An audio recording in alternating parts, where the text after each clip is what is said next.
Quand on pense à la fin d'un monde, on pense souvent à résoudre une équation. D'un côté, il y a des milliards de gens qui doivent manger, et de l'autre côté, il y a des quantités de nourriture à produire.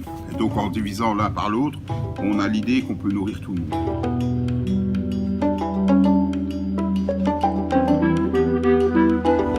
En fait, ça fait près de 50 ans qu'on sait que cette équation, elle est beaucoup trop simpliste. Parce qu'en fait, ce qui fait que les gens n'ont pas assez à manger, c'est la pauvreté.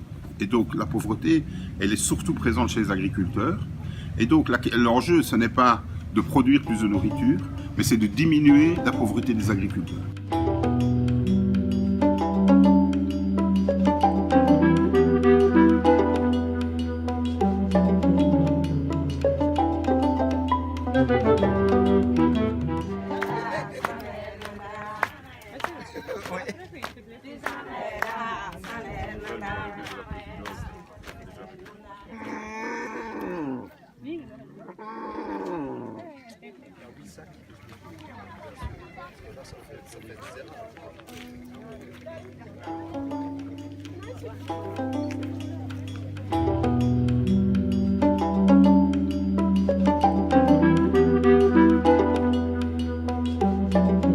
C'est pour venir en aide des paysans les plus défavorisés.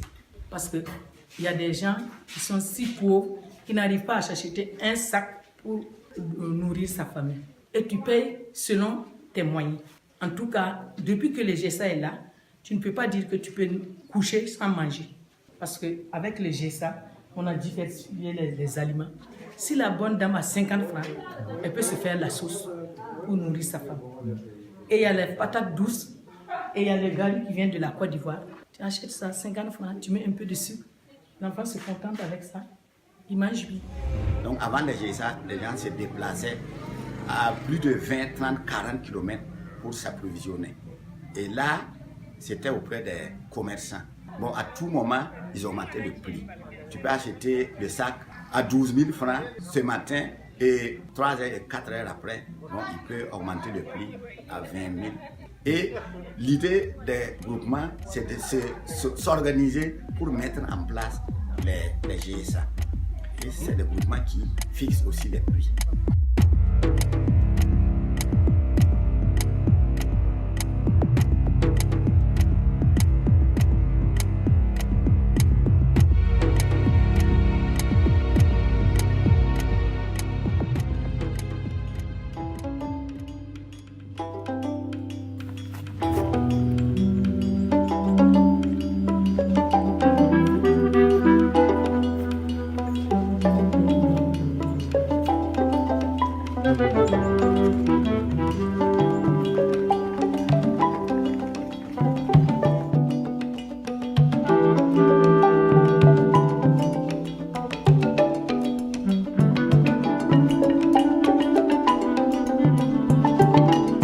Agriculteurs n'ayant pas de titre sur leur terre, du coup sont victimes.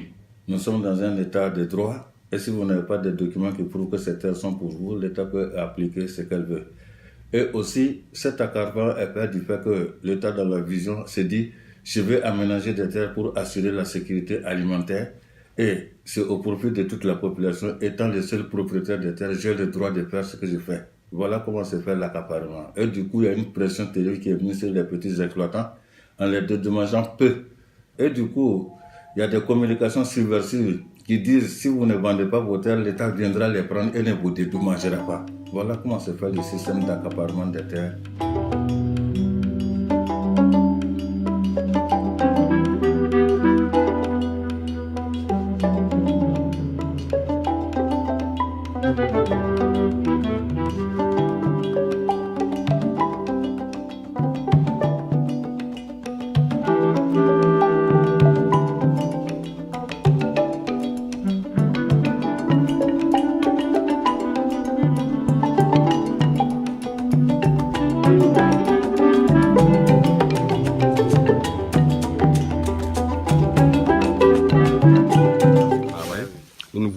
Les mettre en situation de travail réel. Donc après 4 jours, ils vont apprendre à nettoyer les tables, à recevoir les animaux et à les analyser et à comprendre de quoi ils souffrent et à apporter des soins de base avant de faire appel au vétérinaire. Même au niveau du maraîchage, on a également un demi-hectare que nous avons mis en place.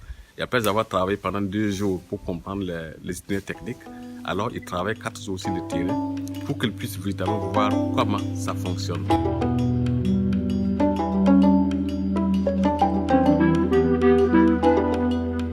Il vient ici nous expliquer des choses qui sont très importantes. Grâce à leur explication, nous avons l'esprit qui grandit dans la culture. On peut gagner plus d'argent et plus à manger aussi. C'est très très important. Ça nous plaît beaucoup.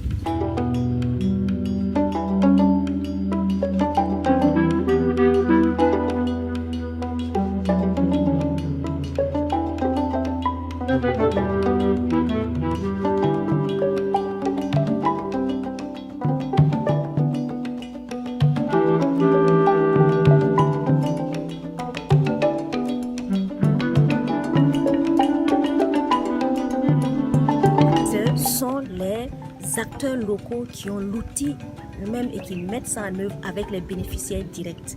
Et ce sont les acteurs locaux qui ont cette connaissance de l'environnement qui mettent en œuvre ces programmes-là avec des partenaires.